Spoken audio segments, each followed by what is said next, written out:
What is wealth? We touched on it already. When I think about wealth, I think way beyond just having more money. I think for me, wealth is knowing what are my top 3 or 4 values, and am I consistently living those every day? Whatever your values are is cool. It's awesome. Whatever mine are, cool, awesome. My job is not to be as good as you. My job is to be a better me. And your job is not to be as good as me or as good as Mark. Your job is to be the best you that you can be. Now, that might sound trite and cliched and all kind of, Amway-ish on you, but it really is true. The truth is, you want to look at yourself in the mirror and say, you know what? I'm doing a great job. I'm being the best person that I can be. And today, I'm just a little bit better than I was yesterday. I'm a little more honest. I stretched myself a little further. I was a little healthier. I was a little kinder, a little more loving, a little more giving. I was a little more bold, a little more daring. And as a consequence, when I put my hand on the pillow tonight, I know that life is good. That's the truth, my friends. Wealth is a curious thing. Chat about wisdom in Fiji. One of the privileges of my life is I get to go to Fiji lots of times a year. In fact, I said to you, I'm going to go there in a couple of days. I was there about a month ago, and I took all my family with me, and I was doing some work, and I said my family came with me, and we live in a beautiful house while we're there. The house that we live in while we're there rents out for $10,000 a week. It's right on the cliffs and looks over the ocean, and it's magnificent, and we have people taking care of us, which is really a privilege and an honor.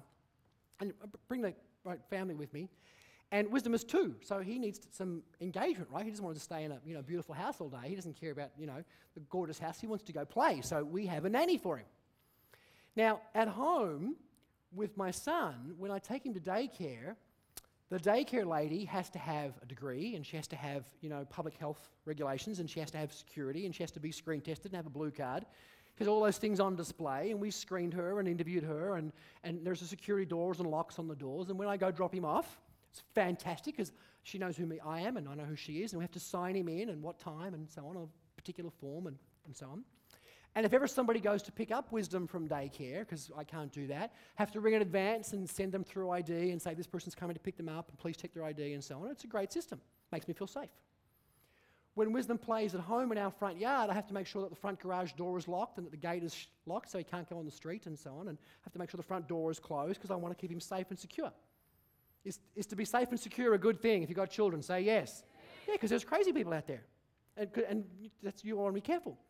Now in Fiji, when I go to Fiji, we go to a very small little island. Fiji's the third world. They're poor, man. I mean, they are poor. They're poor.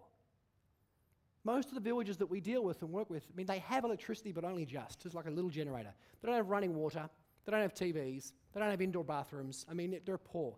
They're living in, when you go to the village, most people's homes are literally not much bigger than this stage, and they're a shack with 4 or 5 or 6 people sleeping all together on the floor. And those are the people that are running the hotels and the resorts that you and I will go to and stay in for $200 a night and drink our fruit cocktails and eat our beautiful dishes, meals, and these people live in the village. And when Wisdom goes to Fiji, it's kind of bizarre because I'll give him to his nanny. I don't even know who she is. She is Dan, the security man's wife. I don't know what Dan's last name is. I've never seen any ID from him. I think they're married. They say they are. And I give my son to him, and I don't see him for like 2 days.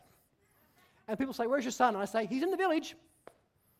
And when he comes back, he is happy as all get out. So he'll come home, and usually his camera's full, and he's been playing with kids and playing with pigs and playing with chickens and playing in the dirt and playing in the swamp and playing in the creek and having the time of his life. And I have no idea where he is for like 2 days. And it's okay because you know what? He's in the village. And one time I was working, and the nanny, whose name is Koto, I saw her, and Wisdom wasn't with her. And I said, "Koto, where's Wisdom?" She said, "Oh, in the village."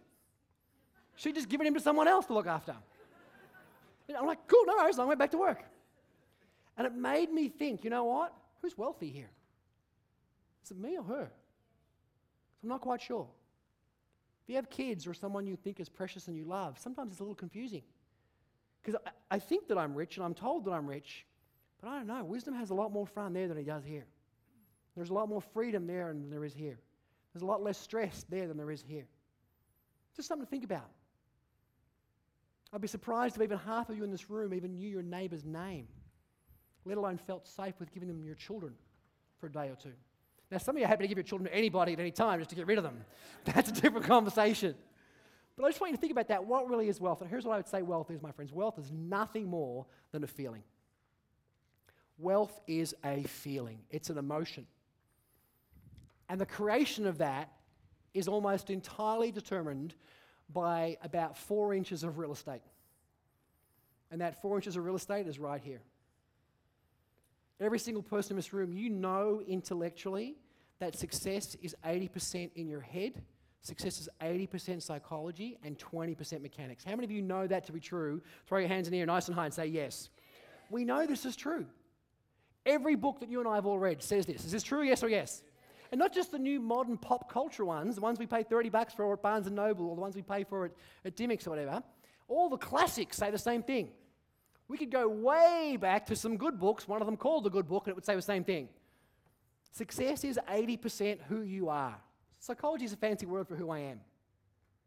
20% mechanics. And yet what do we focus on? We focus on this question in my life, my friends. We focus on, what do I have to do? Instead of, who do I have to be?